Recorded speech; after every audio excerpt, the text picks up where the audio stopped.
Right, you join me on a very cold, wet and windy day in Somerset, but we've got into stock here a 2006 Vauxhall Astra 1.6 Club, the twin port 1.6 model.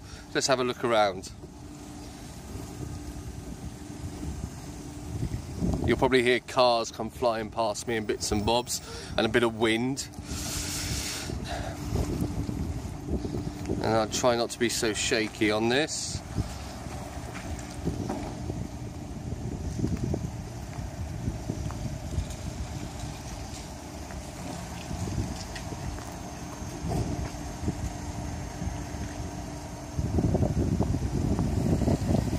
Come back round the front now.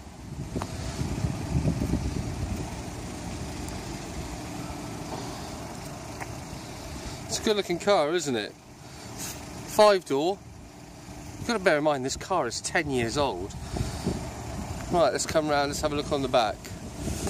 Right, let's look at the back seats first and foremost.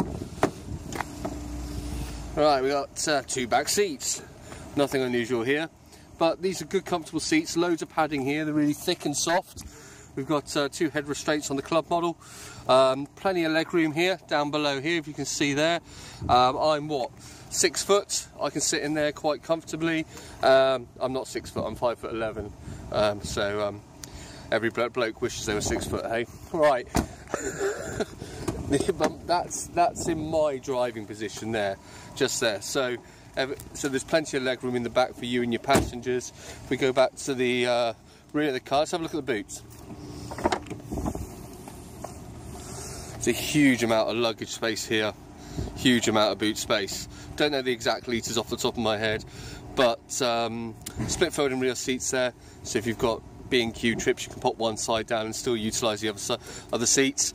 In the rear you'll have a under here. So this one's got a full size, obviously, full size spare wheel there, steel spare wheel. Some models have like a space saver on them. That'll actually lower the boot level a little bit more, so give you a little bit more literage. Each to their own. I always prefer a spare wheel, but not many new cars are doing that nowadays. So yeah, for a let's lift this up a bit. For a 10-year-old car, she sits quite well. Looks great in the black.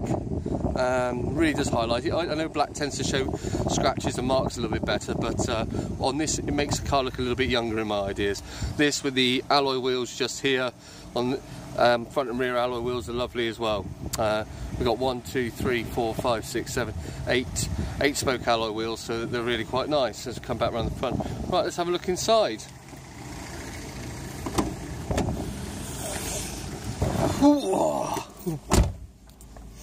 Now, if we have a look on the inside here, so we've got this lovely trim that goes around the exterior. Now, this is obviously plastic and not metal, but say it does look nice.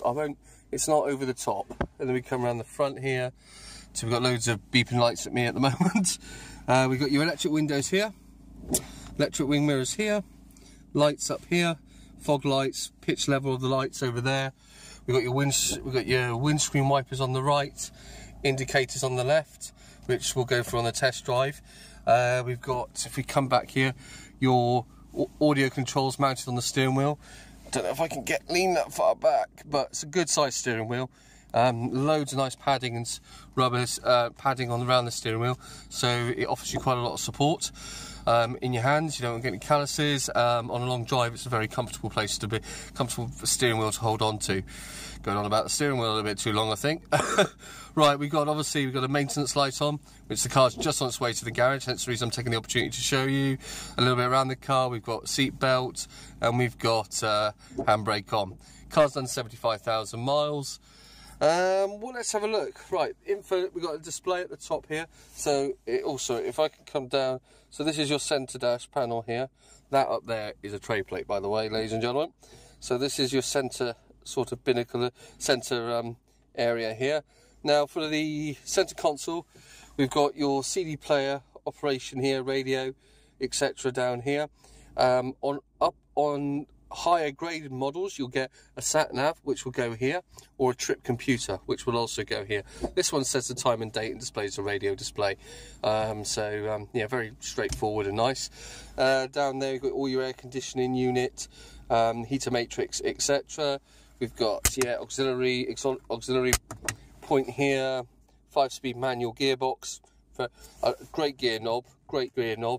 And if we come back round, we'll just tilt it over, little cubby hole here for storage, handbrake, and if we have a look down here, what else have we got? Glove box, 2 levels, storage at the top, two level storage, which is nice, so you can store your books at the top, and any other bits and bobs, another cup holder over there. So yeah, well, just a nice place to be, really.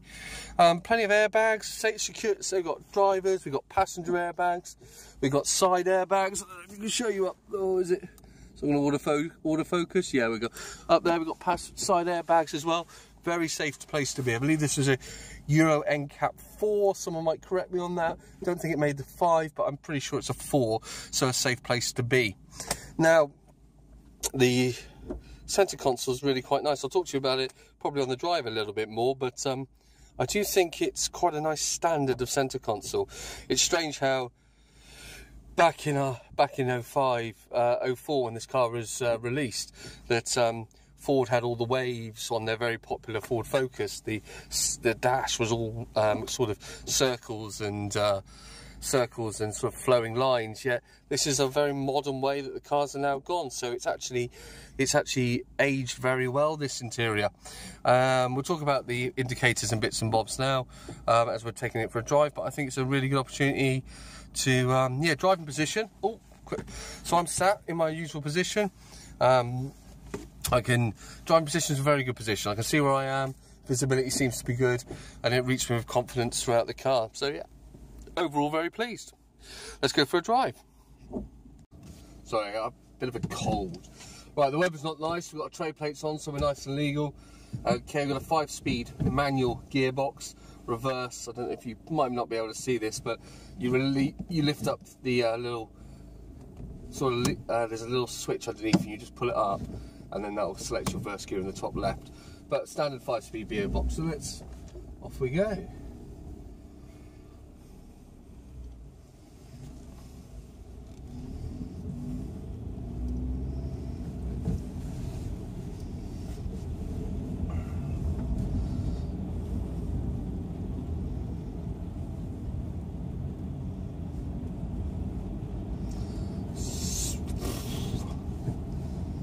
Right, so the Astra was, you know, came out a little bit for the 3rd or 2nd generation.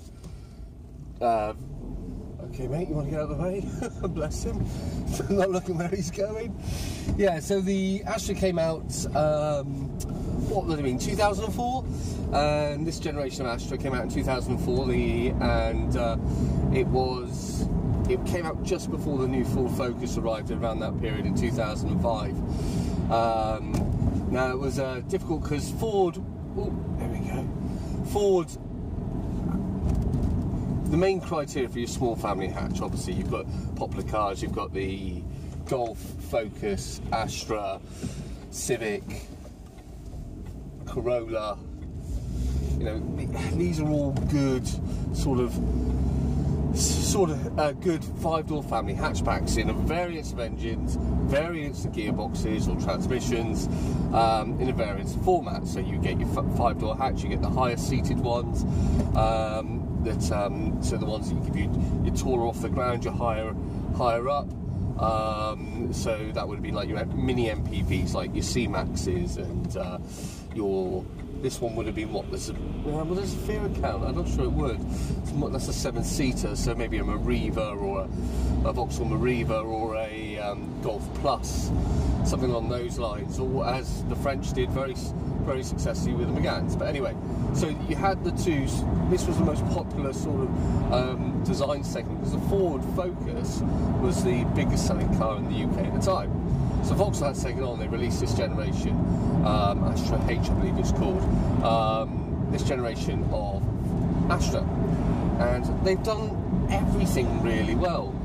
is it a step forward over the 2002 to 2004 Ford Focus? Yes, it is. It is a step forward. You know, your steering's light, everything's easy, it's accessible, everything's where it turned in, and you know, the turning's good, the steering's responsive as you should. The kind of back does tend to follow the front. Before you laugh, I know that sounds pretty obvious because you're going forward, but when you turn, it's almost like the back comes around and follows the front, rather than the back wheels and the front wheels being connected, if that makes sense. But visibility's good.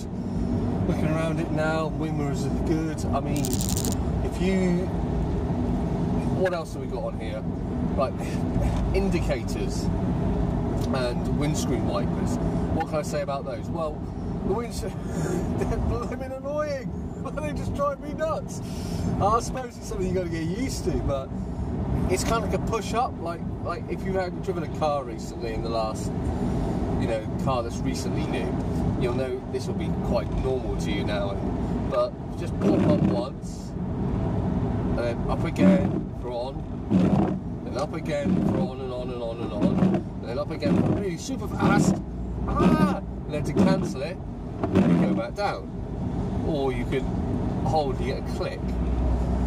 But the indicators are even sillier, because if you just tap that once, you get 3 clicks, like you're changing lane. We're all used to that by now. This is 2015 after all.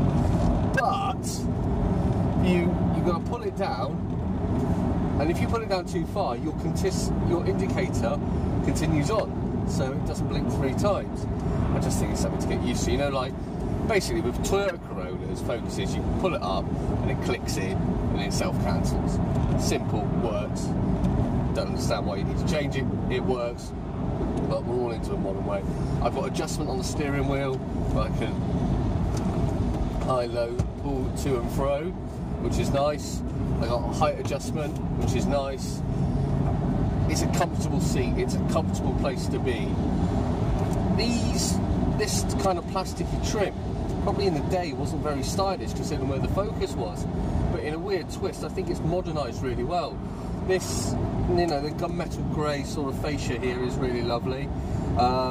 It is quite modern.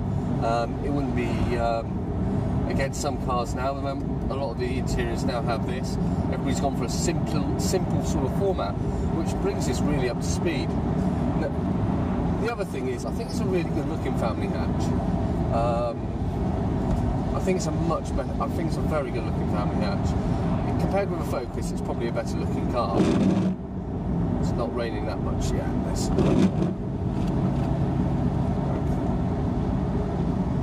just my opinion, it won't be for everybody. Space-wise, there's a lot of space in here.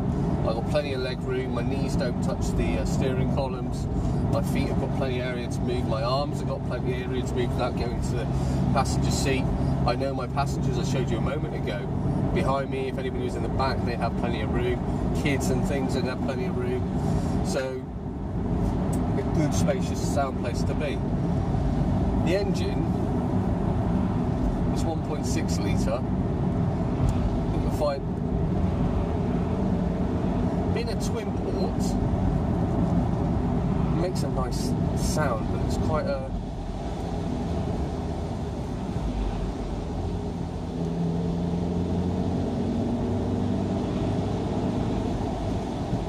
It's a nice sound, isn't it? It's not like, wow, you know, Ferrari-esque or anything like that, or a V8, but over some of the more modern sort of 1.1 litre turbo, God, they just sound, there's no sound to them, they're rubbish. But, well, I say they're not rubbish, they really are, they're very good at what they're designed to be done for, but there's no character, and I'm not saying this car's characterful, because it's probably not, but there are little things that, a nice little bit of torque there, like an old 8-valve sort of Volkswagen GTI engine. There's a lot of torque there, which is quite nice for a little petrol engine. Fuel economy, expect to see a return of, I think the guidelines say 42, but no, they don't. They say 41 or 42.3, I think it is. off the top of my head. I think in the real world, I've driven one of these cars for a year, and yeah, I would expect to see 35 around town, maybe a little bit 37, 38 on a run. So just pretty standard, petrol being so. Here's a roundabout coming up. Let's see how she handles into the corners. Brakes are good. Brakes are very good. With any used car, the brakes are a testament to how the vehicle's been looked after. Because you can get cars with really good brakes. Let's turn it in. Oh yeah.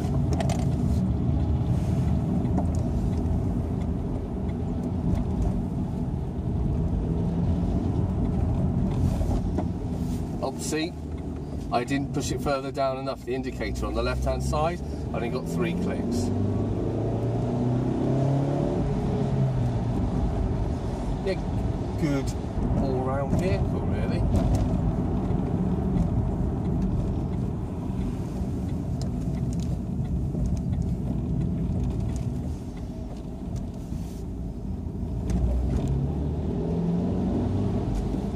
The ride's good. It is noticeably good compared to some. So if you've driven a BMW 3 Series, on run flats or anything like that, this ride is significantly, I would say, better. And if I just pull up here,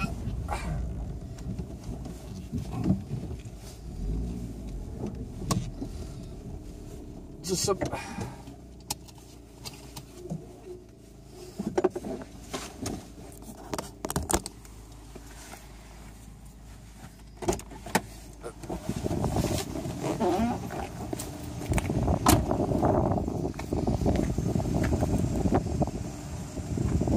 Right, to surmise, with the Astra,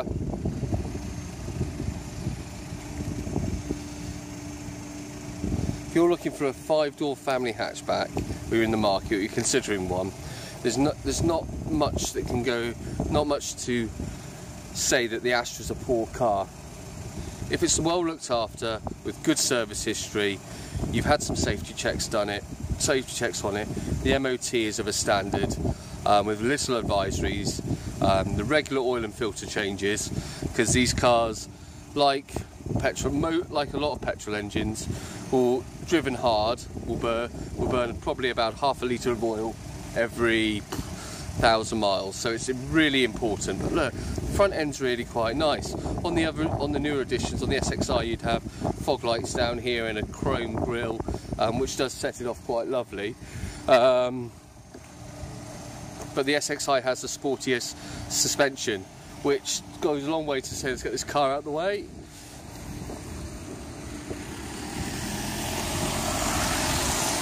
So come around the side.